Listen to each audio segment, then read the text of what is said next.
aamin ha. Kapag tinamaan, aamin ha.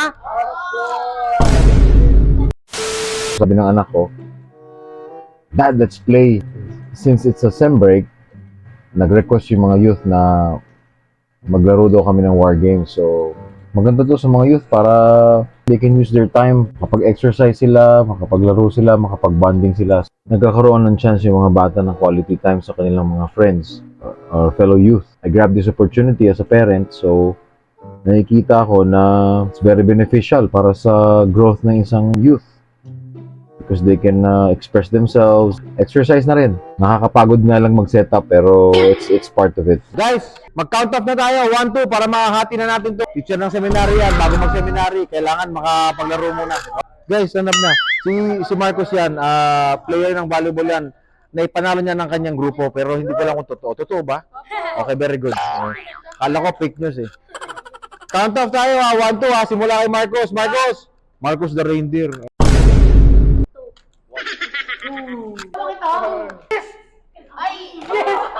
One. Okay. Alright. Ganito ha. Lahat ng 1 dito sa right ko. Lahat ng 1 sa right ko. 1 ka, Brother Rod. 2, okay. Lahat ng 2 sa kabila. Pag-usapan natin ng rules. Nang halik pa Alam mo, excited lahat eh. Excited sila maglaro kasi yung iba, first time, yung iba talagang it's been a while since they last played. Si Joshua, non-member yan eh. Hindi yan member ng aming youth. Classmate yan ni Job. So, but he's a regular player. Ano yan eh, nakasama yan sa tournament. So, we had this tournament a year ago, the Foam Tag League Cup, Marikina. Yan ang mga junior players namin. Guys, pag-usapan natin ng rules kahit hindi nyo naiintindihan ng rules. Ang game natin, capture the flag. Pag nakuha ninyo yung flag, kailangan maibalik ninyo doon sa base ninyo. Alam ko kung makuha, get flag na po kami. Hindi, wag mo na yan. Hindi tulad ng dati, di ba? Tulad ng dati, kailangan nating makuha or mahawakan lang. Tama? Okay.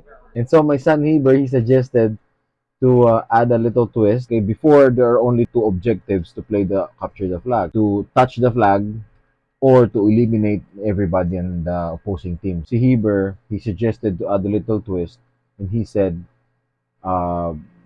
if we capture the flag, which is yung talagang original na game ng capture the flag.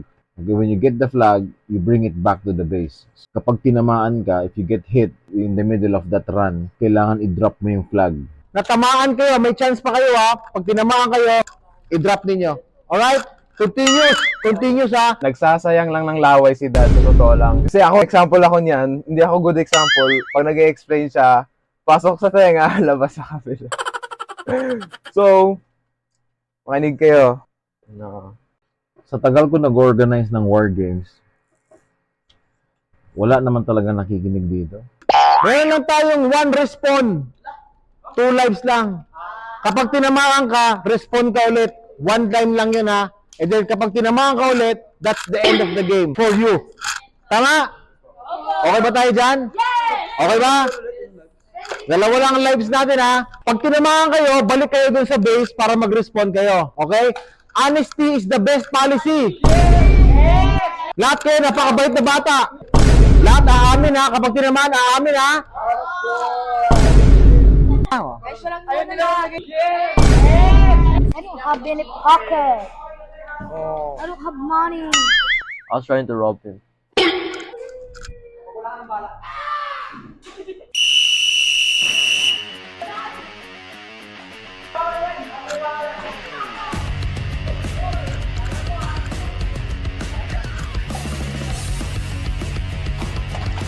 Hit!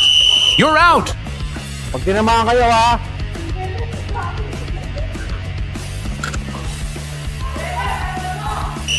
Hit!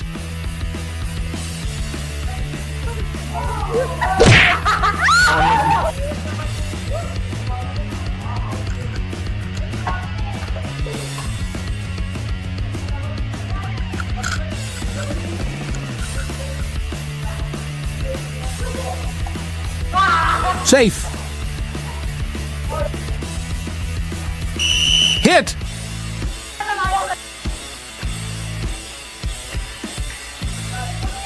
Safe.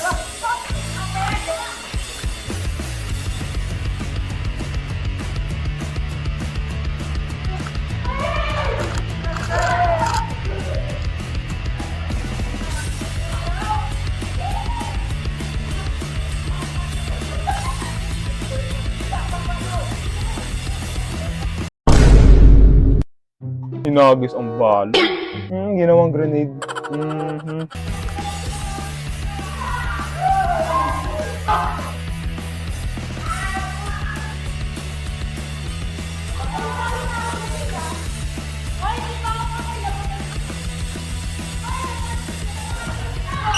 Hit.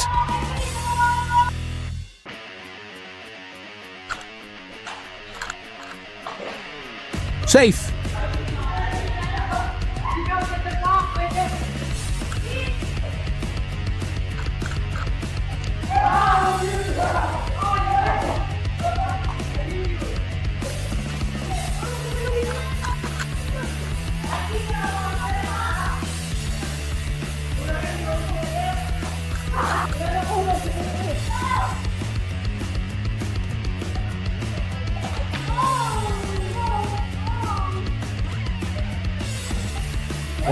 Hinga ka lang, hinga ka lang.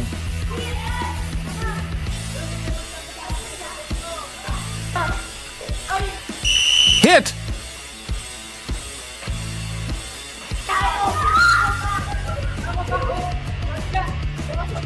Safe.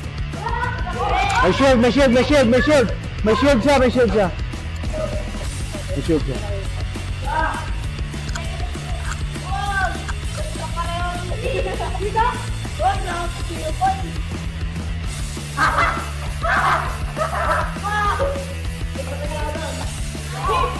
Hit! Carl!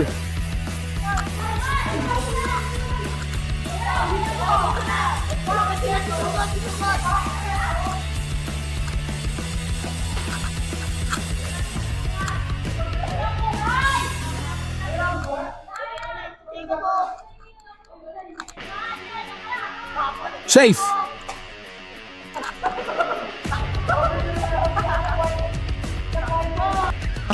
Hit.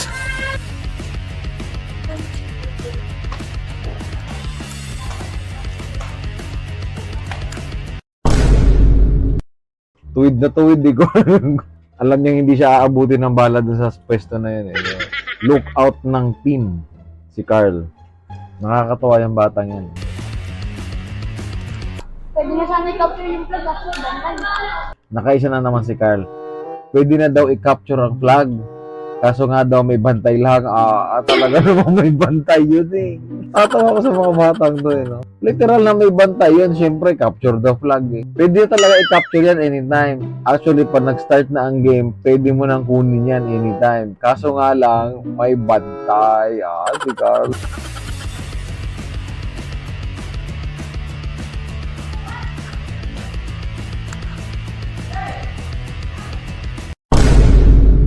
Diyan ako believe sa mga youth, very innovative sila. Nakakagawa ng paraan. Hindi namin naisip yan na pwede nilang gawin yan sa shield na yan. Ipinatong doon sa barricade, napakahusay. Diyan sila nagiging creative sa mga ganitong activities. Nagagamit yung isip. Magaling, magaling.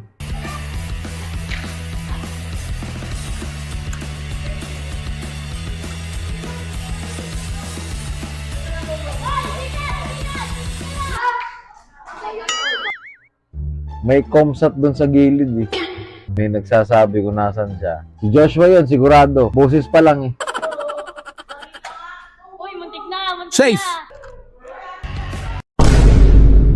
Malaki ang advantage nila. Magpaulan man ng darts, nakaharang yung shield nila. So, galing talaga ng mga youth, nagagamit yung Diyan natin napapractice yung strategy, yung creativity. Para-paraan talaga.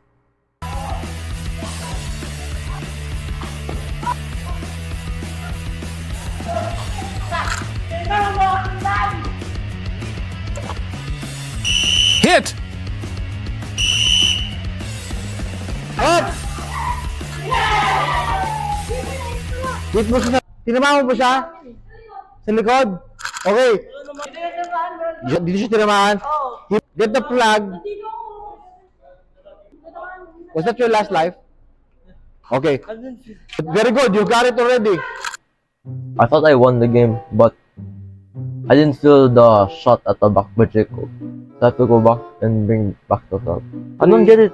Yeah, because you did not bring back the flag. I was telling you, hey, bring back the flag, Heber. I was bringing back the flag. Alright. Nandiyan dyan ang flag, ha? Ready? Dalawa ka pa. Ilan pa ang buhay mo? Dalawa ka pa? Tindi mo naman. Alam niyo sa game namin, we're given 2 lives, each of us. Ewan ko kay Marcus, ilang buhay na yan. Para siyang pusa eh. Di ko lang pangalan na yan. 1, 2, 3!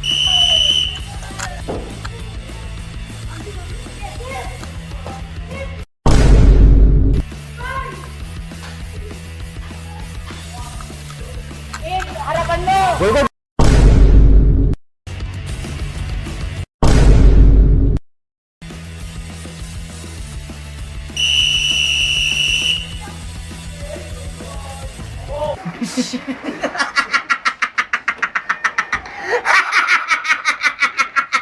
Good game. Congratulations, guys. Very good, very good.